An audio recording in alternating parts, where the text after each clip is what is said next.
Welcome to Wealthion. I'm Wealthion founder Adam Taggart. I'm here at the end of the week on a Friday with the lead partners from New Harbor Financial, one of the endorsed financial advisory firms by Wealthion. They're here on the channel with me every week, joined by John Loder and Mike Preston. Hey guys, lots to get through here. There's a lot that's been going on this week. You got a lot of data to walk through. We've had probably a really important market development. Maybe we should just start here. And then I want to get your reactions on the interviews that we've had this week, because we've had some really good ones.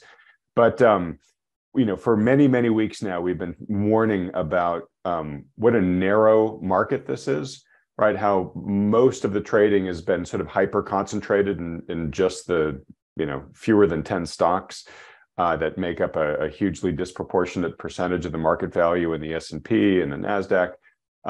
These are the big FANG stocks, the stocks that play in AI.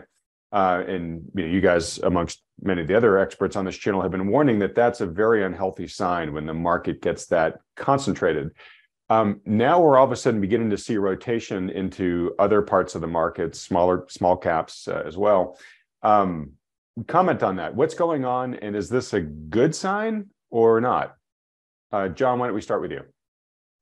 Yeah, Adam, that is probably the most noteworthy thing in markets over the last couple of days, not even over the last week.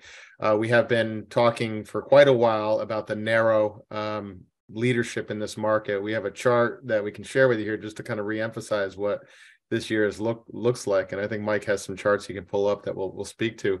Yeah, so this chart pretty much speaks to what has been this year up until just a couple of days ago. You can see here the S&P 500, including these mega stocks: Meta, Amazon, Apple, NVIDIA, of course, Microsoft, Google, Tesla. This is the return, including these mega tech stocks, or actually these are the tech stocks, 53% up. The S&P 500, all 500 cap weighted, was only up 11%. And if you strip out those 7 companies and just call it the S&P 493, we're essentially flat. And this is data through June 1st. And here we are on June 8th recording this video. So lots changed in a really rapid fashion. We have a chart here that we'll go back and reference. It's what's called a bullish percent chart, and it's a measure of breadth in the market. And a couple of weeks ago, we shared this chart as an indicator of the lack of breadth. And it basically measures the percentage of stocks, in this case, that trade on the New York Stock Exchange, broad exchange index. And that just reversed up this past week, which means that a notable number of stocks have joined on buy signals. There's many ways to measure breadth, but this is one that we oftentimes will look at. So you can see here this chart has gone into a column of X's, which just means there's been a notable reversal of stocks on buy signals here. And that's a pretty broad indicator. We like to see it, frankly, reversing up from a lower level. You can see back in October, which is when this bull market rally in the market has started. It reversed from a much lower level. So we weren't quite washed out there, but it is a notable expansion of breadth. And one thing we'd like to caution is just the manner and how quickly this has come on. We have a next chart here that really shows a record amount of call option purchases on the Russell 2000. If you can go to the next chart there, Mike. Just off the charts record. This chart goes back to 2013 or so, and you can see the explosion of call option purchases. This is not really a healthy complement to the breakout we've seen in the Russell 2000. We're seeing a bit of a reconsolidation today. But we need to pay attention to this. This does speak to a broadening. Nothing about this means suddenly you want to flood into the broader market, but it is a sign of broadening upward moves. And we're certainly taking a look at this and kind of evaluating different sectors that may be relevant to add some exposure to. But these are the kinds of things you want to be careful and patient about, not take as a light switch kind of indicator, but it is notable. It does resolve some of the concerns that we and many others have had about the narrowness of this market. So I'll just pause there, and we can certainly talk more about that. All right. Well, I think you got one other chart here. Maybe we pull up, but okay. So you're seeing call activity, really spike here. We see some previous spikes in call activity there, and we remember, 2021, et cetera, that was around just rampant speculation, right? I mean, people that were buying call options in GameStop and Tesla at crazy nosebleed levels, right? And there's a lot of discussion back then that really wasn't very healthy because it was just ridiculously speculative. Now, the volume at least seems to be, or the reading of this chart seems to be higher than all those previous spikes. I got to imagine that creates some head scratching. It certainly does for us. Again, it's usually this is an indicator of speculative kind of positioning, short-term minded positioning, not, hey, we're off to a new durable bull market kind of investor reallocation. But we'll watch for continued breadth, and there's plenty of head fakes that go on in our business. This may be one of them, but we do need to acknowledge the improved breadth in the market. Okay. Again, just on speculation for a second. I mean, we've been talking of late, past couple of weeks, about how the interest in the AI space has exploded this year, and that we are seeing things that remind us a lot of the extreme exuberance that we saw back in previous bubbles, like the .com bubble, which you guys were actively investing during. To see this sort of additional call buying in the middle of this, it just sort of adds to that potential criticism that, hey, we might be in a place now where emotion is really taking the driver's seat versus rational thinking. Time will tell.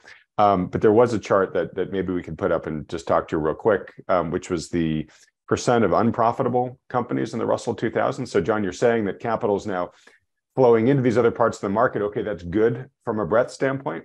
Again, one can sort of scratch their heads and say, all right, it's flowing into companies that are increasingly unprofitable. I mean, not the end of the world. There are lots of companies that have traded that are unprofitable. But if we're sort of still debating whether we're going to have a recession and whether it might be a hard landing and all that stuff, I don't know. I mean, the small caps have been beaten up a lot. Have they been beaten up to the point where there are real true values here, or do we need to look at this chart with a little bit of skepticism?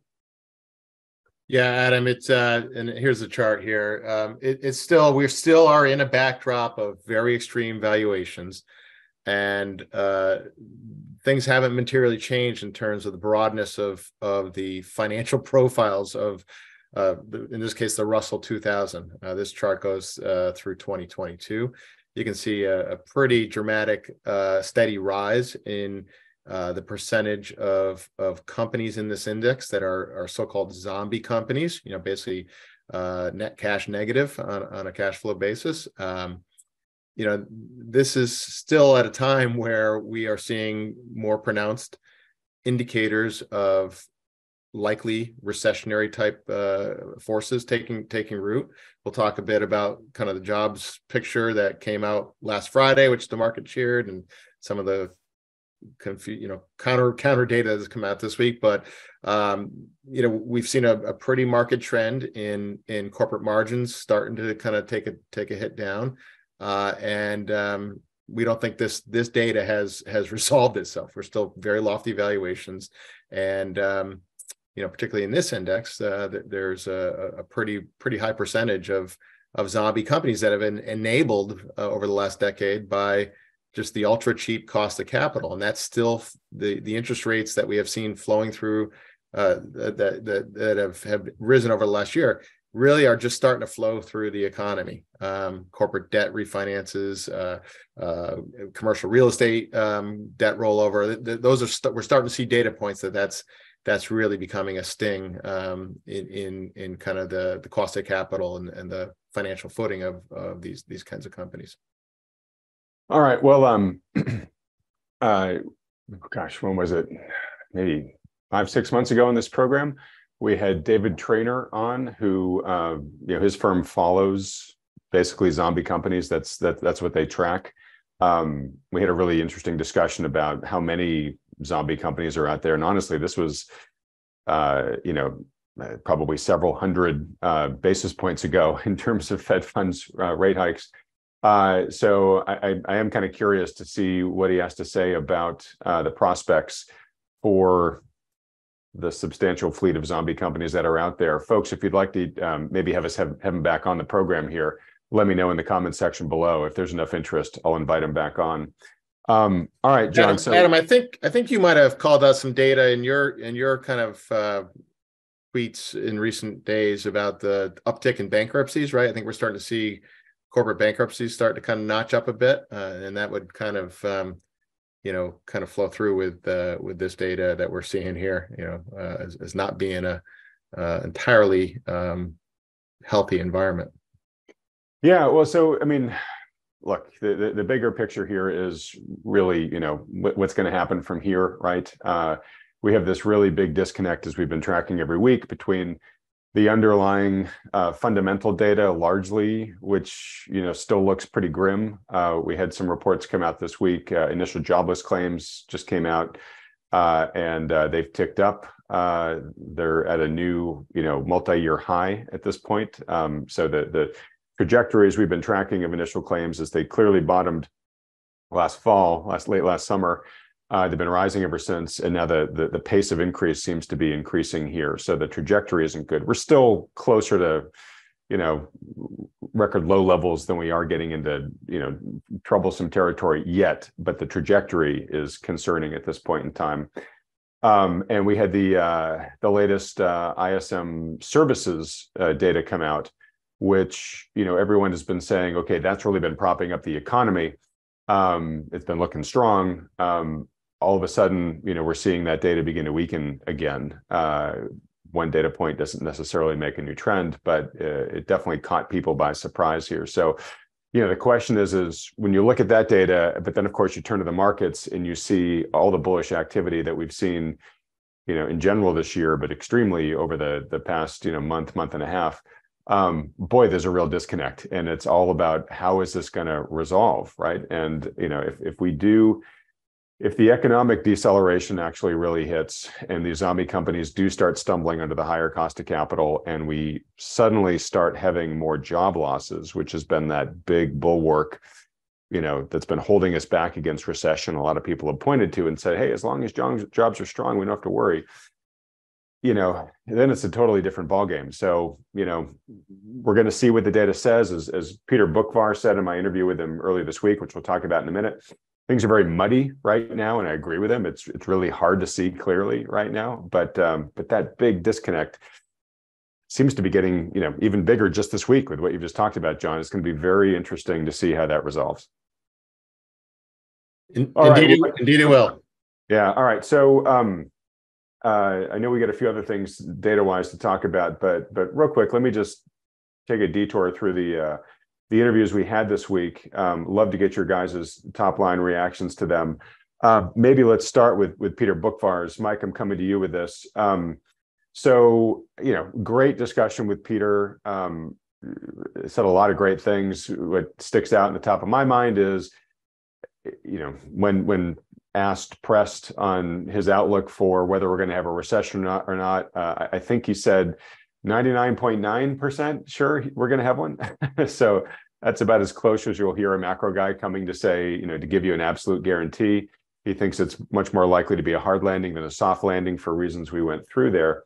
But two things that I took apart from there that I think were notable. One was he said he expects kind of a slow grinding downwards from here as we go forward through the rest of this year and into next year. In other words, he's not really calling for like a systemic break or a crash or a big sudden correction.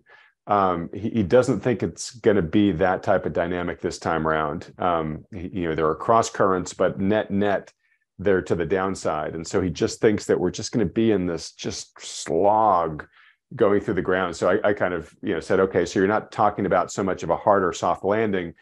it's not so much of a landing. You're just talking of like just a slow burrowing into the ground as we go from here. And he seemed to think that that was an apt analogy. So there was that part. And then there was, and this was probably disappointing to a lot of people listening.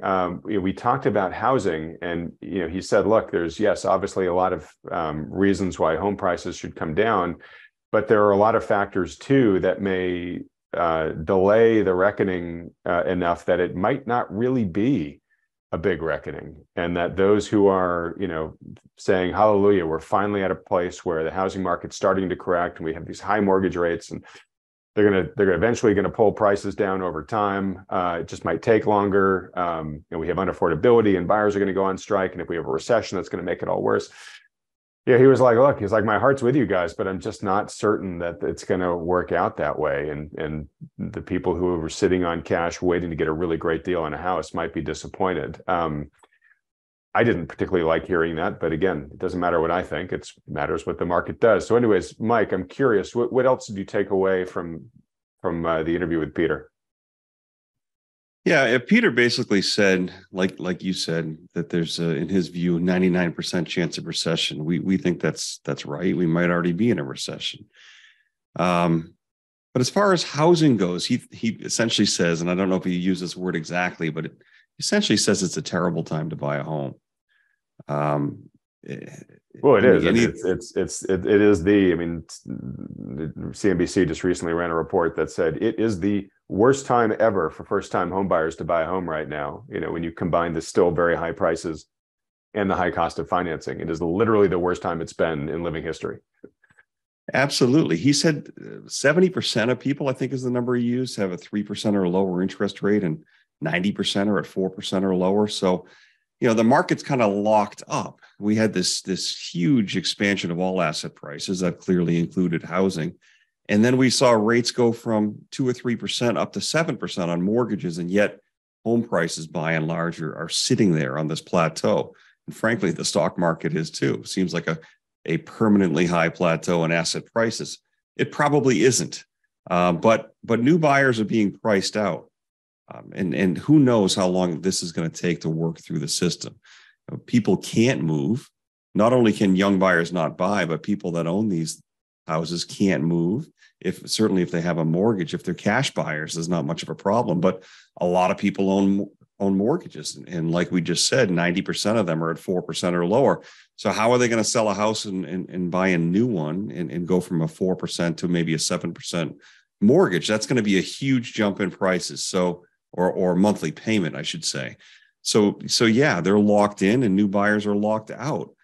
But you had another guest on the program in the last week or two, and I'm not sure who it was. I'm sorry, I can't remember the name, but it might have been John Rubino. But he said that real estate is priced on the margin. He's absolutely right about that. Remember that people still get divorced. Unfortunately, people still pass away, and estates have to come to market and liquidate these homes. So if a house that was previously selling at $1 million is now at 800,000 or 900,000 because an estate has to liquidate it or somebody got divorced, that does affect pricing. Now, that's just happening in a relatively small way. I think overall, over time, that will increase just because that's how it works.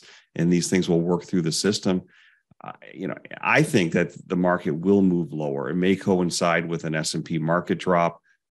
Who knows exactly what the timing will be? But if you take a look at the average home price as a percentage of household income, it's taken a major step change and stayed there. And that's just not really going to be. It's not going to be feasible long term. And Peter talked about the housing market kind of being in stagflation. It's probably right. I still think that if people want to buy a home, they're better off waiting 12 to 24 months and see what happens on the margin. I think there'll be a better time to buy. He also talked about commercial real estate and how commercial real estate is more impacted by credit. We are seeing some contraction in commercial credit.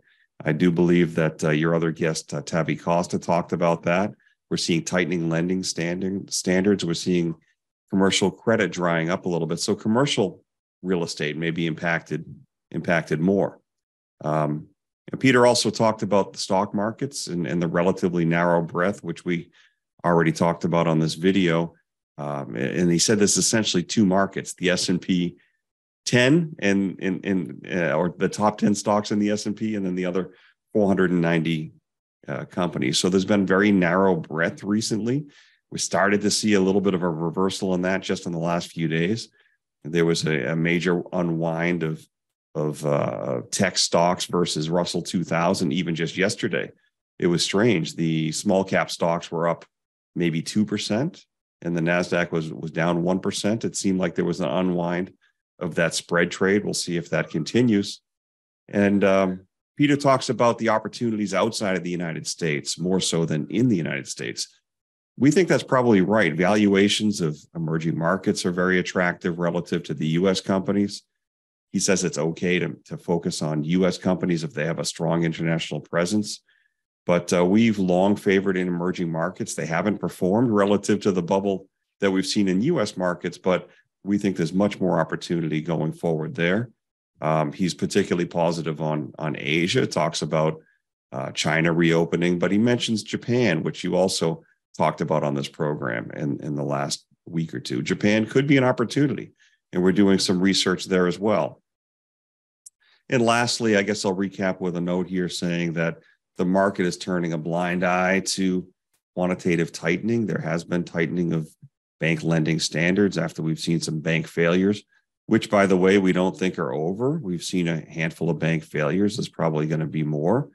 And, and don't forget, with the resolution of the budget ceiling, that the Treasury has to refill the TGA, or the Treasury General Account. So there's going to be an issuance of treasuries, and Tavi talked about that too, which, who knows, could be negative on treasuries short term.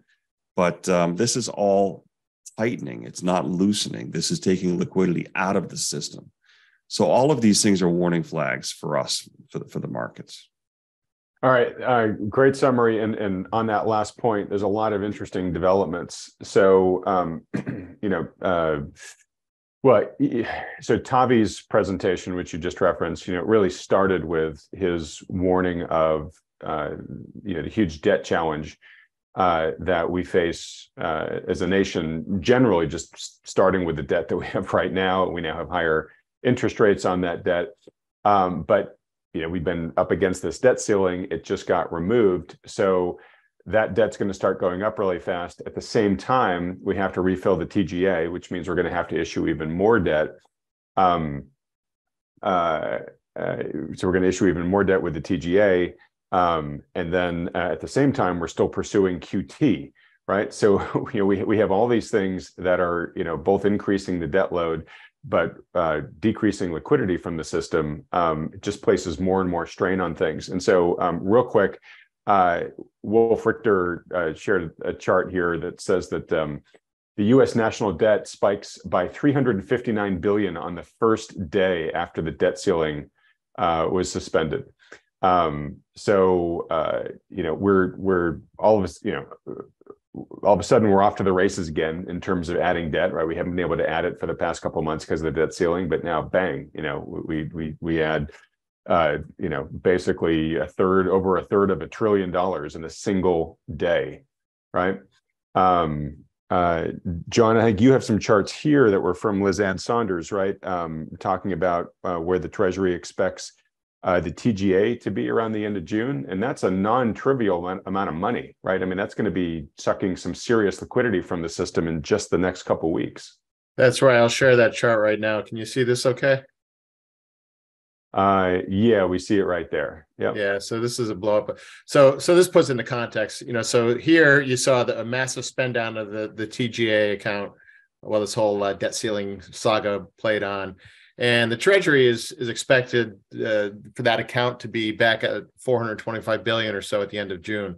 This dot here basically shows, in a pretty much a fell swoop, most, if not all, of that effective stimulus that the spend down of the TGA account over the last few months provided right away you have that getting sucked right out. So that's just the start of it. There'll be more. They're going to obviously be more issuance and more extraction of liquidity out of the market through the issuance and build up that account. But really, we think it's going to be a big factor playing into this, of course. All right. So sorry, I'm going to ask you to pull up your chart again there because sure, yeah. You have another chart from Liz Ann Saunders.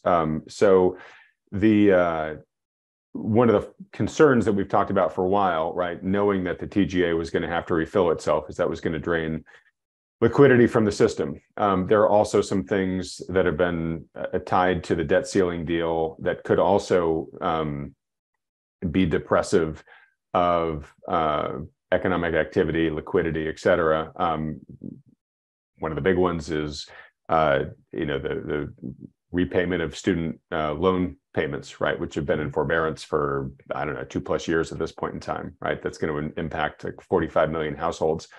That all that debt has to start going into repayment by the end of summer now.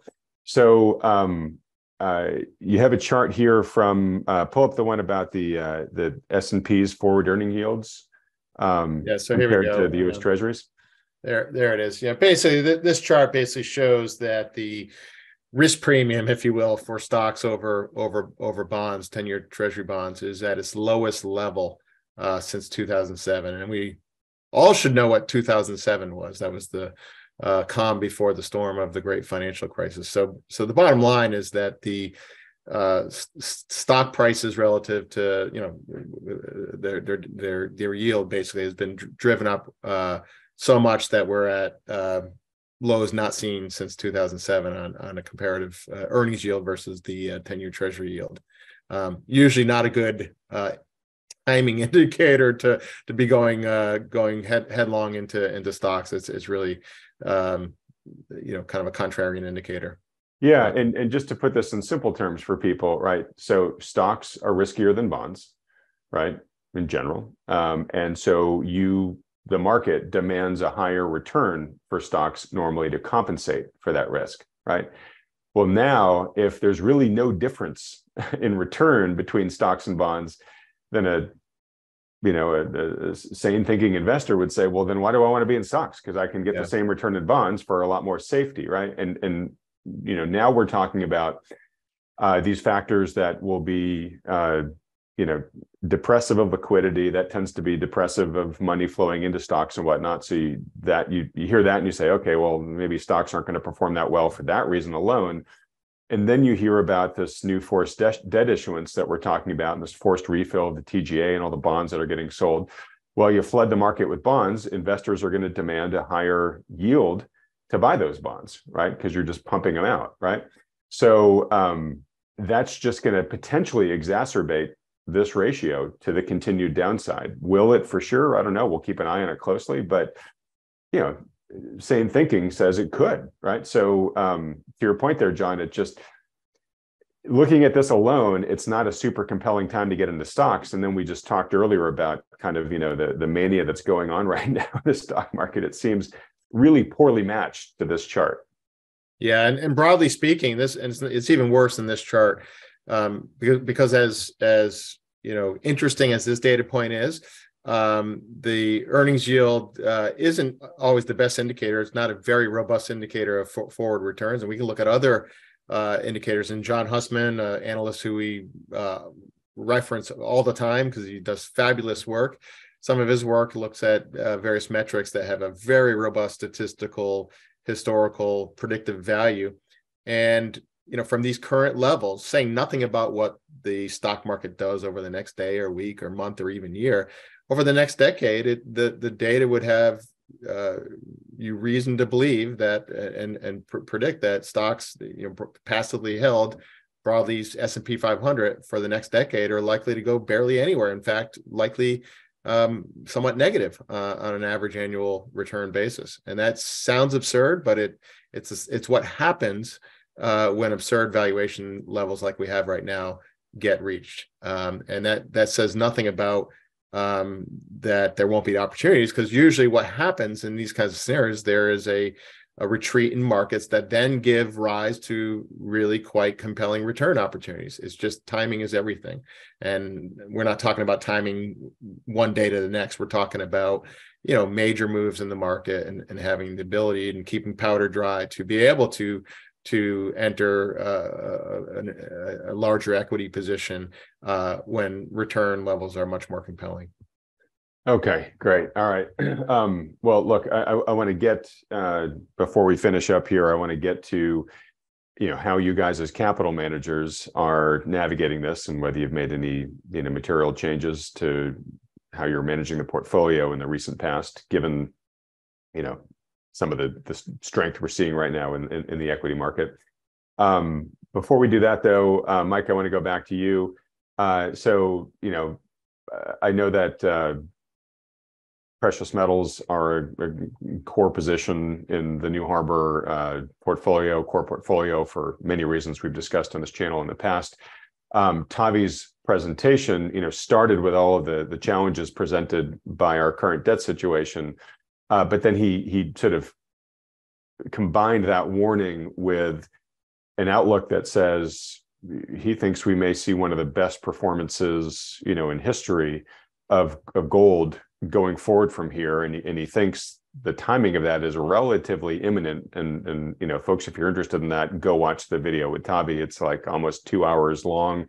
It is just cram-packed with Crescott's amazing charts that they produce there. It's amazing the output of that shop in terms of the analysis they do and how they visualize it in ways that make it easy for us to see what's going on. But Mike, I know you'll watch that and you saw that sort of tour de force of all the reasons why he thinks gold's going to perform well. So I wanted to give you a chance to, share any other potential observations you had about that presentation, because I'm assuming you guys found that validating of the current positions that you hold in the precious metals. Yeah, Tavi's presentation was packed full of information. Just to recap a couple of things that he talked about, I think. Many of which are supportive for gold. He talked about he put a bunch of different charts up that were really good. He showed central banks' gold holdings, and they're at relatively low levels, though they've been increasing over the last few years. And he speculated, and I don't think anyone really knows this number, but I think you asked him, what do you think the percentage ownership is of gold and precious metal mining shares on an institutional basis? And he said something less than 3%. It wouldn't surprise me if it was less than 2% or even 1%. There's a very, very small percentage of holdings in a traditional institutional 60-40 portfolio in this space. And there's a lot of macro data and macro tailwinds for gold and, frankly, other real materials and commodities as well. He said that debt to GDP versus gold is very highly correlated. Well, he put up a chart that just showed debt to GDP going right off the charts, particularly since 2008. Hockey stick, yeah. And, he also talked a lot about he's a strong believer that there's an inflationary wave coming. Almost certainly true, given the fact that we've got very, very few other options other than to print more money. Ultimately, when we have our next accident, we've really had stick saves every single time since the tech bust in 2000. The only real response has been to print more currency, and not just by our Federal Reserve, but by every central bank in the world. And there doesn't really seem to be any other option, any plan B. It seems like we're just going to keep doing the same thing. And he talked about the gold to S&P ratio, what that does after yield curve inversions. Here we sit today with, I think, the largest yield inversion that we've ever seen. It's just a really, really strange market. This yield curve has been inverted. It's been inverted for a long time. The amount of the inversion is at record levels. And he talked about how the gold to S&P ratio performs very well, sometimes by gold going up and the S&P going down. Sometimes they both go up and gold goes up more. But no matter how it happens, following yield curve inversions, it shows a very strong correlation. Yeah, and Mike, sorry to interject, but I think that was the slide he said that the IMF reached out to him and asked him to explain it to, or explain it to them, or maybe even they asked him to prepare it for them and then explain it to them. But I'm in looking at the chart, I think it shows you how that S&P to gold ratio performs over the next 2 years once 70% of the yield curves invert, which Tavi said would sort of happen like around November-ish. And if you look at the trajectory of those charts, it shows, you know, that over the 2 years that ratio really goes off to the races, becoming much more gold favorable. But the real ramp up kind of begins to happen near the end of the first year. So, you know, if indeed history repeats itself here, because the key inversion moment happened in November, you know, he's really expecting Q3, but particularly Q4 of this year to really be very strong for gold relative to the S&P. Again, no guarantees that history is going to exactly repeat here, but from that data, which the IMF clearly was very interested in, we should be looking really closely at that time period for precious metals. Yeah, absolutely. And what an honor to be contacted by the IMF and asked for one's opinion. I think that's huge kudos to Tavi for receiving that inquiry. I'd like to just maybe finish by sharing a chart of gold itself, because Tavi talked about a triple top. I've read other people, I've heard other people's opinions saying that, oh, look, gold's putting in a triple top. That must mean it's done. That's bearish. He points out that triple tops very rarely work in practice. And I think he's right. In general, markets tend to punch through and test those levels, at least test those levels. And sometimes when they punch through and test them, they accelerate. There you go. So what we did here is we put both charts up together. On top, there's the gold chart, and this is a 20-year chart, a monthly chart. So it shows you a long piece of history going back 20 years. On the top is the gold chart. We had the 2011 top, followed by a 10-year consolidation bear market, consolidation triangle. This is the first peak. It broke to the upside and failed. It was a bit of a fake out. That's the second peak. And then over the last 6 or 7 months, we've come right back, presently trading at around $1,982 in the futures market anyway. This is a futures chart. So you've got 1, 2, 3 peaks. Some people interpret that as bearish. Tavi thinks that these rarely work. We agree with him. I think it's quite likely that we break through here after some consolidation. A measured move, even just on a technical basis, would add about this distance, or about $500 an ounce, to the breakout level, and that projects to about $2,500. I think that's the same number that Tavi used in his presentation. Maybe he arrived at that number differently, but we've been on this program saying pretty consistently that this to us looks like it's a bullish consolidation, a high tight flag, if you will, even if it's a sloppy one. And we think it's going to break out to the upside and go to 2,500. On the bottom, we've plotted GDX, which is the largest exchange traded fund that owns the major mining companies. Well, it's kind of puzzling, because even though gold has been at relatively high levels here, gold miners haven't really participated as much. If you take a look at here down below, they had the same bullish triangle consolidation and a breakout. They did not reach the previous peak on that breakout like gold did above. And they actually had a much deeper reaction to the gold drop last year. And they're just, if you take a look at this, they're nowhere near where they should be if, gold is back at its old high. I mean, GDX should be somewhere around 45. And if it was to test its old high, maybe it needs to be somewhere around 55. So this is pretty puzzling. So either there's something going on here. For instance, some people speculate that foreign governments are extracting more and more out of these companies through tax levies and other kind of controls. Certainly there's been some destruction of capital by management in these companies by investing too much or investing poorly. Or maybe the market just hasn't woken up yet. And, frankly, if we break through 2,100 and move higher, I think the market will wake up and these companies will snap higher. And I think Tavi mentioned that too. I know he did in his presentation, saying that gold mining stocks, and this is the bullish perspective, I know, but gold mining stocks, particularly once we get a breakout here, will play catch up. It'll be kind of like the realization moment for these precious metal miners. So, we see the divergence. Tavi sees the divergence. We do believe the market will wake up and bid these things higher. And that's how we're positioned. Okay. Thanks so much for going through all that.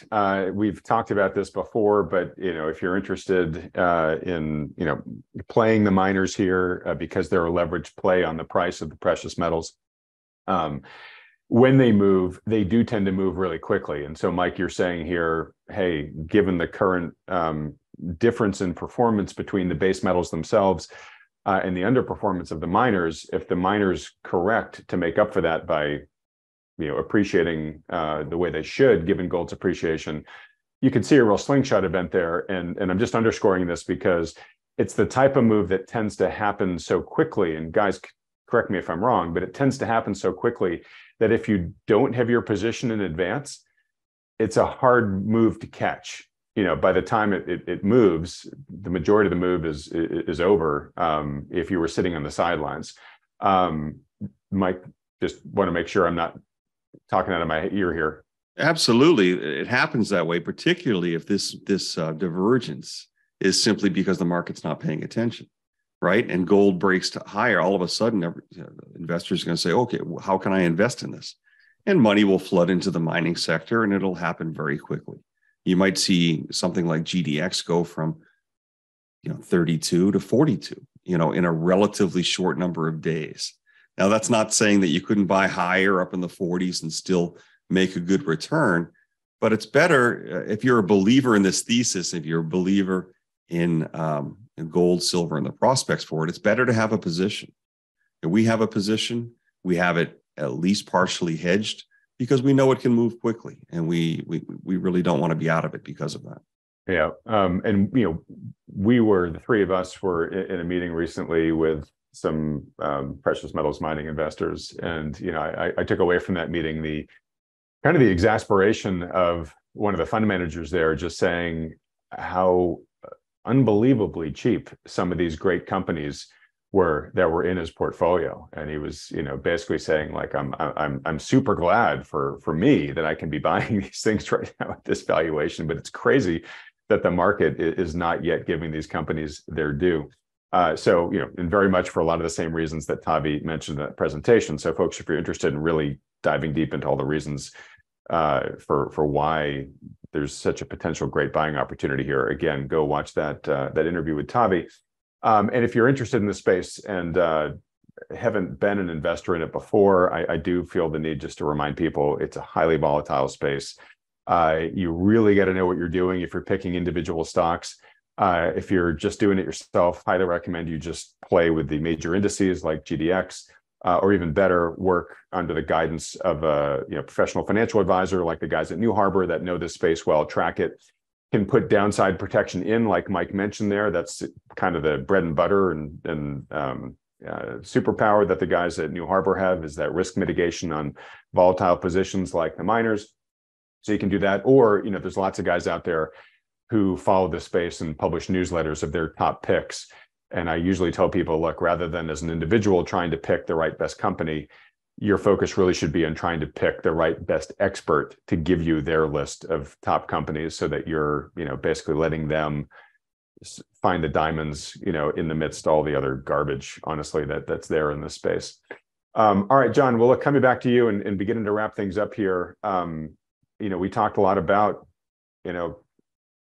some of the big challenges that capital managers are facing right now in light of a lot of the concerns, but at the same time, the market is in party on mode. Have there been any material changes to your guys' portfolio in the past week or two? Most of the changes we've done have been in terms of adding or adjusting hedges. As we talked about earlier on, there has been a notable expansion of breadth that we're going to watch very closely.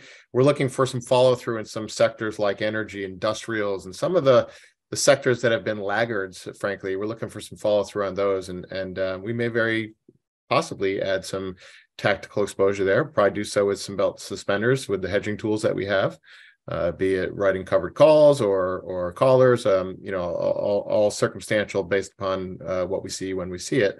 But we did, for example, we do have a tactical position in longer term treasuries.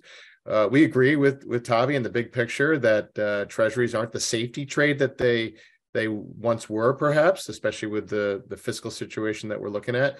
But we do think there is a shorter term tactical trade there. And I'll just share a chart just to put that in perspective.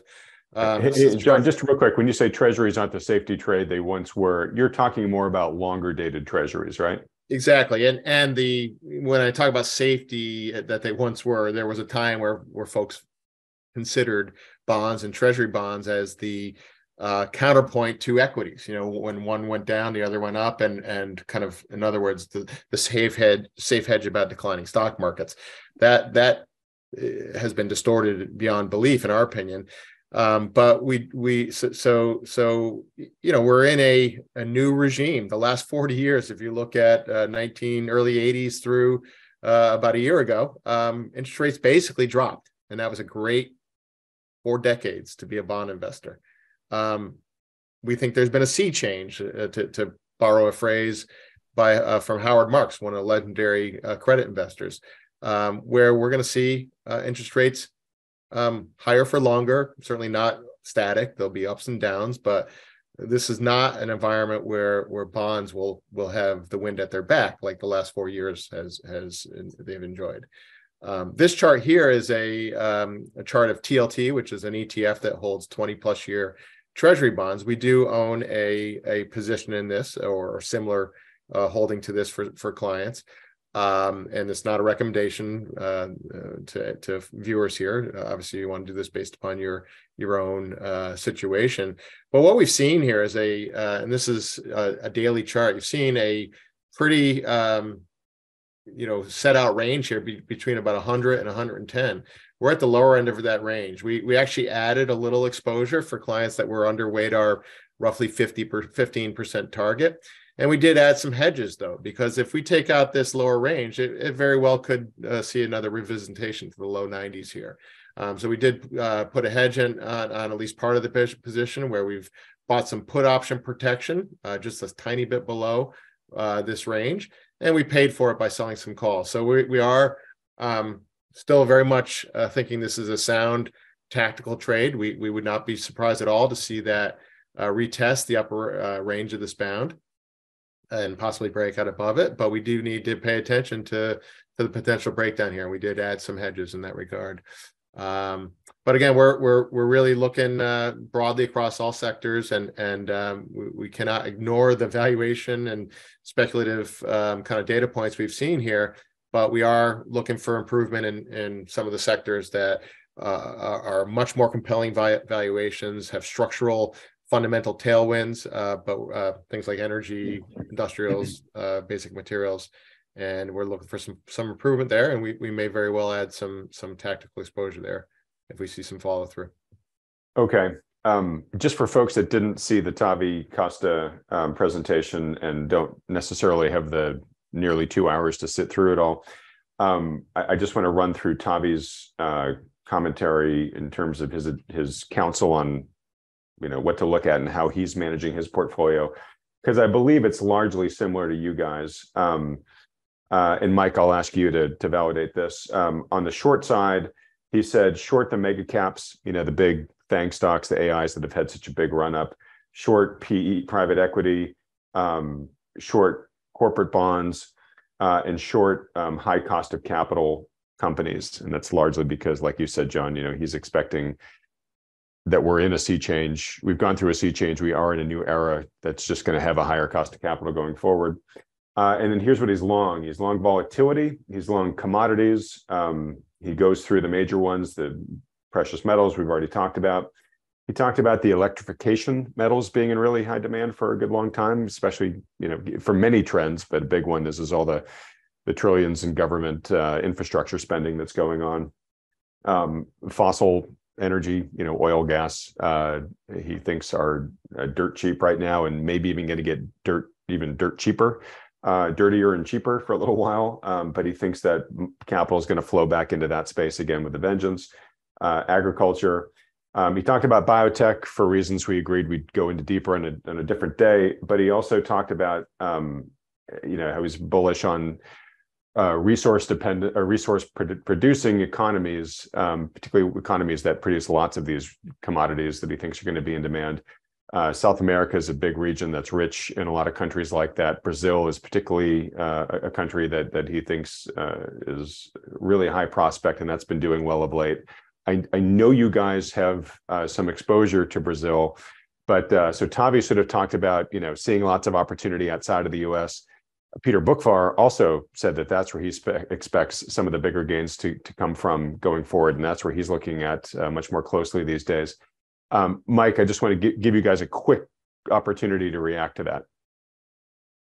Yeah, the valuations are better, number one, Adam. And secondly, they tend to be countries and economies that produce a lot of commodities, real things that make sense going forward. Tavi shared a chart, I believe, and it's also in his presentation. It showed the commodities to equities ratio chart, and it's a long time span. And we are at extreme levels in terms of commodities being very, very low relative to financial assets or S&P. That chart alone is pretty compelling. You can see that chart goes in cycles. It's clear that financial assets are dramatically overpriced because of years of quantitative easing and money printing. So it's likely for a lot of different reasons that commodities will do well. Emerging markets tend to produce a lot of commodities. That should be good for people that invest in those emerging markets. Tavi is originally from Brazil, I believe. It is, I think, the biggest country by land mass in South America. There's a number of other countries that are investable in South America: Brazil, Colombia, Mexico, and Chile. I think were the four that were mentioned by another guest on your program a few weeks back.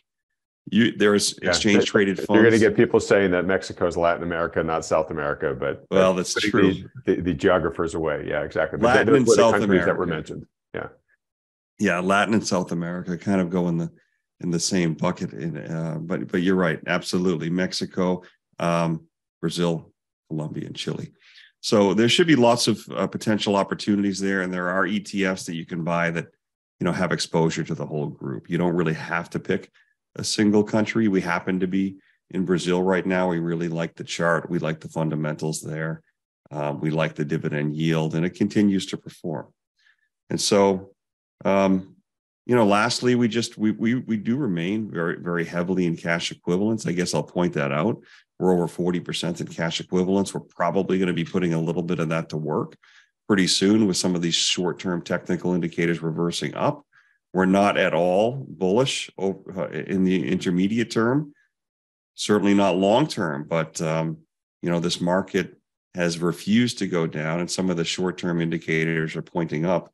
And so we'll be looking to add exposure in places that make sense. And it could be more in places like this, potentially more emerging markets, or it could be some of the old school industrials. And John had mentioned a few of the sectors, particularly industrial sector, materials sector. We're probably going to be the areas that we focus on going forward in the near term. Okay, great. All right. Well, real quick, I just want to note that chart of commodities versus the S&P, that's showing that we're at this sort of historic trough and perhaps about to have a commodity super cycle burst to the upside. I believe that chart was initially put together by Marin Katusa, and I'm just flagging that because he's going to be one of the guest experts on this program next week. So if folks are Marin fans, you'll be happy to hear he's coming on. All right, John, I'm going to give it to you just to sort of walk us out here.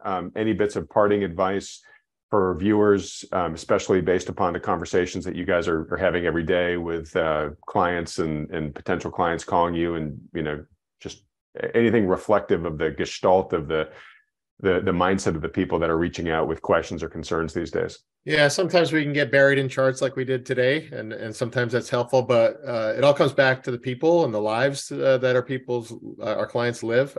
We've had a vast array of conversations this week and every week. Had conversations of young people about life insurance and their growing family. We've had conversations with people who have sold businesses and are looking, for a safe and sound way to entrust and steward the capital of their hard labor as represented in their business sale. Folks have come to us with portfolios heavy in stocks, but also perhaps heavy in unrealized capital gains. So we've worked very closely with them to help them de-risk, but also be very mindful of tax consequences. These are just kind of a sampling of the real life kind of counsel that we give our clients, and it's what makes it really special for us to be able to do what we do. But people are confused. They see the headlines, they don't believe what they see. Many of them they're seeing shadows or ghosts of prior manias, especially when it comes to things like AI. And we help them by, illuminating them through data and perspective as to where we likely are and what it means for their lives and their hard-earned savings. So, just every day is a new day in what we do for clients, and we're thankful we get to work with folks on such a intimate matter in their lives. All right. Well, look, folks, one of the big reasons why we have John and Mike on this program every week is to show you what a financial advisor that takes into account all the macro issues that we discuss with our experts every week on this channel, how they think, the data they look at, the considerations they make when determining how to make portfolio allocation changes. And we highly recommend that you especially if you're confused, like John says, most of the people that are calling are very understandably confused about how to manage their wealth through this very muddy time, to use Michael Boockvar's terms. I highly recommend that you work with a good professional financial advisor, and one that takes into account all the macro issues, challenges, and trends that we talk about here. If you've got a good one, great, stick with them. If you don't, find one that looks like John and Mike. Or if you want to talk to John and Mike directly, you can. Just go fill out the short form at Wealthion.com, and you can have a free consultation with them or with whichever Wealthion endorsed financial advisor is most appropriate for you. Those conversations are totally free. There's no commitment to work with these guys. They just offer it as a free public service. All right, guys, we're going to wrap it up for this week. Thanks so much. Very quickly for folks, just want to let you know, if you haven't heard already, Wealthion does 2 online conferences every year. We've just locked in the date for our fall conference. It's going to be Saturday, October 21st, 2023. There'll be many more details about that coming up as that date gets closer, but I just want to let you know it now so you can mark it in your calendars and block it off. If you can't watch live that day, don't worry. Everybody who registers for it is going to get replay videos of every single presentation and all the Q&A, so don't worry about that. But it's going to be great, and we've already locked in a couple of great guests, including Lacey Hunt is going to return for another keynote, and if you've seen any of our conferences in the past, you know that is worth the price of admission alone in and of itself. Jim Grant is going to come on, as he's already signed on. We've got another slew of big names that I think you'll be really excited about. Hopefully in the next week or two, I can share with you that we've locked in agreements with them as well. But the roster is coming along great. This is going to be an amazing conference. With that said, John and Mike, thanks so much, folks. If you enjoy these weekly recaps with these financial advisors and just enjoy everything that we're doing here at Wealthion in general, please support this channel by hitting the like button and clicking on the red subscribe button below, as well as that little bell icon right next to it. John and Mike, guys, thanks so much for joining me. I'll see you here next week. Thank you, Adam. We'll see you next week. A lot of fun. Once again, Adam, see you soon. All right, everyone else, thanks so much for watching. If you'd like to schedule a consultation with one of the financial advisors at New Harbor Financial, simply go to Wealthion.com. These consultations are completely free, and there are no strings attached. The good folks at New Harbor will simply answer any questions you have about your investment goals or your portfolio and give you their best advice given their latest market outlook. They're willing to do this because they care about protecting people's wealth, and because Wealthion has connected them with so many thoughtful investors just like you over the past decade. We started doing this because so many people have approached us in frustration, looking for a solution because they're feeling out of alignment or downright ridiculed by the standard financial advisors who have been managing their money. You know the type. The kind that just pushes all of your money into the market, scoffs at the idea of owning gold, and when you bring up concerns about the market's sky-high valuations, they say, "Don't worry, the market will always take care of you." For many of the reasons discussed in today's video, we think this is one of the most challenging and treacherous times in history for investing. We strongly believe that today's investors are best served working in partnership with a conscientious professional financial advisor who understands the risks in play. Now, we're agnostic which professional advisor you work with, as long as they're good. If you're already working with one, that's fantastic. Stick with them. But if you don't, or are having trouble finding one you respect or trust, then consider talking to John and Mike and the team at New Harbor. Now, for those about to ask, yes, there's a business relationship between Wealthion and New Harbor, which we've put in place to make sure everything is handled according to SEC regulations. All the details on this are clearly provided on the Wealthion.com website. Also, it's important to note that New Harbor is able to work with U.S. citizens, green card holders, and those with existing assets in the USA. But for regulatory reasons, they aren't able to take on non-U.S. clients. All right, with all that said, if you'd like some insight and guidance on how to protect your wealth during this unprecedented time in the markets, go to Wealthion.com to schedule your free consultation with the good folks at New Harbor. Thanks for watching.